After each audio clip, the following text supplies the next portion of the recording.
when you did all those parts that you did, you didn't need a line. You needed nothing to say. You know, you would you were that character, that person, and I'm wondering. What did he give you images or or did he let you go mean in the jury? Pardon? Yeah. Particularly that, No, but no, all of the shows, because they you came- worked with him in what else did you did dancing with him? Yeah, I did. And yeah. Pippin, I did, well, he came in on How to Succeed and did several of the numbers in How to Succeed. I left Succeed to do Pleasures and Palaces with him, which was a bomb and never came into town. Oh, you did that. And then I did the movie of Sweet Charity. I never did the show. And then from then to Pippin in Chicago and dancing. And but in Chicago, when we were getting to the courtroom scene, which was going to be Roxy on the stand. We came back from lunch one day, and Phil Friedman, who was the stage manager, said, he said, "Dick, come here." He said, "Bobby wants you to try and do the jury." And I said, "Well, how does he expect one person to do a jury?" He said, "Well," he said, "there's a box, and there's a lot of things in the box." He said, "Pick things that you need or that you might want for characters, you know." So I looked through the box, and there was, you know, a lady's cloche hat, a big red nose, a terrible toupee, and a old looked like a animal's horn, and a big gray beard, and all kinds of props like that. So I went through the box, and we were going to do the scene that afternoon. So he said, "Just pick things and come up with something. Don't worry about it. Just play with it." So I picked a few props out of the bag, and he decided he wasn't sure whether he was going to have a set piece that was going to be a jury box or whether it was going to be individual chairs or what. So anyway, so we put up some chairs, and I just started. They started the scene.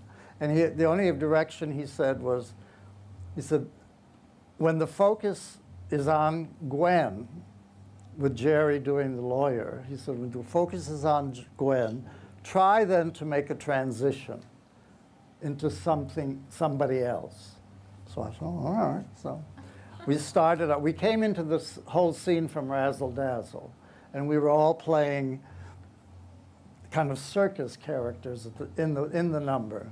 And in our basic costume, they all said, "Well, pick something circusy." So there was a stick with a balloon on it, blown up balloon, and a bald, one of those clown bald pates with a big red nose on it. So I thought, so I took that as the character in the Razzle Dazzle number. So I put that on and used the balloon as a balancing instead of like clowns will use an umbrella as a balancing thing. So I used the balloon instead on the stick. And at one point in the number, I came down stage, and the stage lower part had a step on it. So I used the edge of the step as like a tightrope and balanced along it with the thing. And that, at the end of the number, it led into the transition into the jury, and then the jury box came out. And so I thought, well, I'll have that on, and then I'll put the bad toupee underneath it so I can have the two of them on. So as the transition happened, I stepped into the jury box, took off the bald pate, and had the terrible wig on, and put the balloon thing on the bottom of the thing, and sat in the first seat and became the first character in the jury.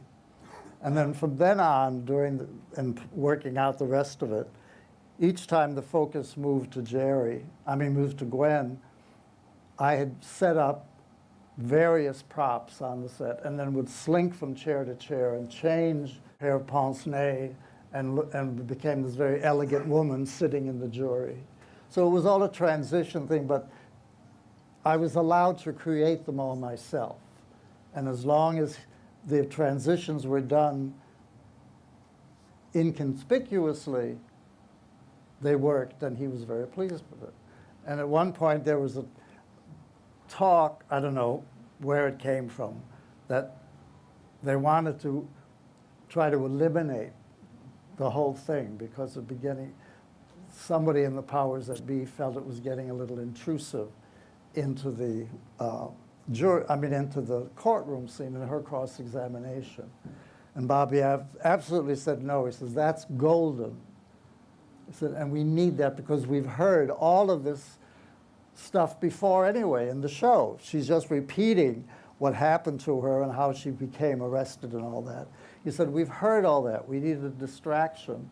And these little moments will distract from the redundancy of that whole courtroom scene. And so it was left in the show that way, and it worked. And yeah, he was wonderful in that he gave us reign. You know, he had such specific ideas, and he had the big picture, and he had specific ideas, but he was open. And even in a number, you were setting up a number. I remember in How to Succeed when we were first working on the Brotherhood of Man number, and he was just doing movement, you know, and it was let's do this and try this and this and this, and all of a sudden you'd get into a feel of I remember feeling a kind of revivalist feeling, and you started to add that to your own self, and he would look at you, and all of a sudden you'd see a kind of a recognition happen, and then the next thing you know, that became part of the number. I mean, the idea was used because he had seen something that you or someone else had done, which helped him finish up the creation of the number he was working on. thank you. The prop